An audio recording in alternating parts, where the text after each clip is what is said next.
Welcome back to Meet the New Press. I'm Patrick Hines. My co-hosts are Doug Lambert and Skip Murphy. You can give us a call at 603-527-1490, or you can email us at patjhines@msn.com, Doug at granitegrok.com, or Skip at granitegrok.com. Today is May 31st, and that means that today is the last day of what Governor Lynch declared Chronic Disease Awareness Week. I work with the Partnership to Fight Chronic Disease, and I wanted to have our next guest on the radio to just talk a little bit about what she and the governor did this week in terms of chronic disease awareness, and to tell a little bit about her son Ryan's story. I've got Denise Brewitt from the Council for Children and Adolescents with Chronic Health Conditions. It's a little bit of a mouthful. She's also working with the Partnership to Fight Chronic Disease, another mouthful. But I think when you hear her son Ryan's story, I think you're going to be pretty compelled. Denise, thanks for joining the program. Oh, thank you, Patrick. Now, you and I worked together on this, so I know all about it, but I wanted to give our listeners a chance to find a little more about it as well. You and Governor Lynch particularly were the spearheads behind Chronic Disease Awareness Week. And last week, on Friday, you held an event at the Upham Walker House with a bunch of kids and a few legislators and the governor. Why don't you tell us a little bit about that event and what it was meant to kick off? Oh, I would be happy to. That was to kick off the very special proclamation that Governor Lynch signed for us, which is the New Hampshire Chronic Disease Awareness Week, which, as you said, is ending. We're at the end of. But what our focus was is that for New Hampshire citizens to begin to realize the important role that chronic disease is playing in all of our lives here in New Hampshire.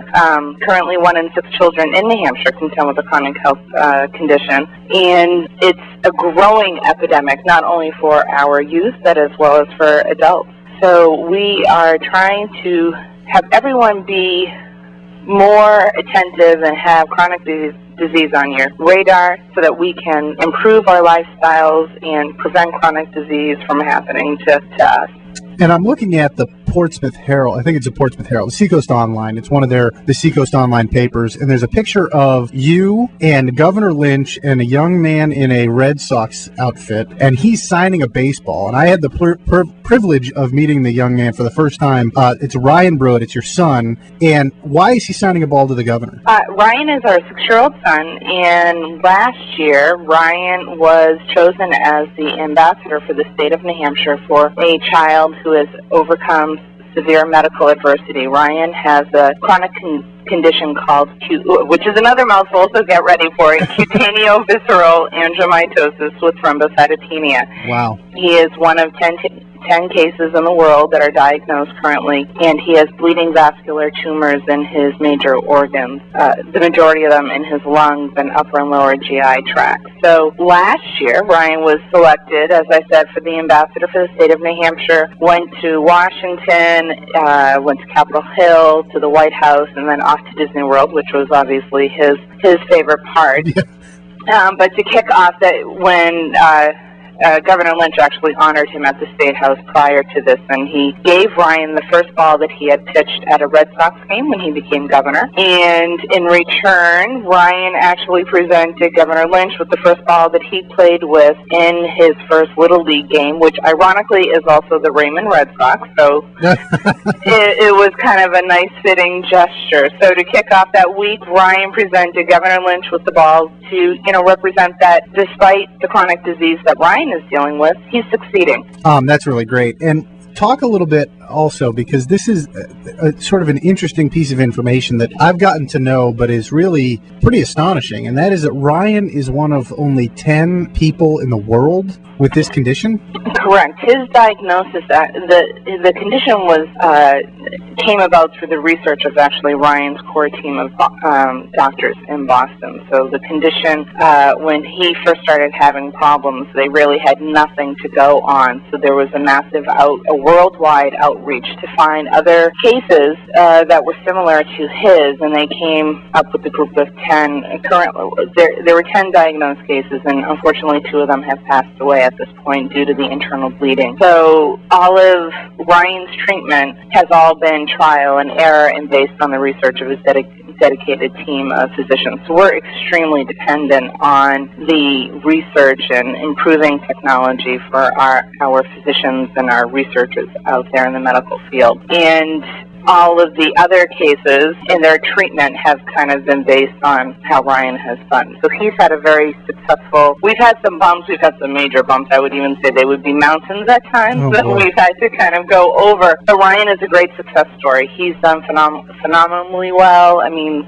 it's still sitting on our shoulder, and we still deal with day-to-day obstacles and issues that are, coming from his condition. But where he has come from, we had a 2-year-old who was able to walk and run, and this condition just completely, took over, and he lost all of his mobility. And as you know from Friday, he has regained his mobility. Yeah, he is running around, and there is nothing slowing him down. So he really is doing well, and we're very blessed. Hi, Denise. This is Doug.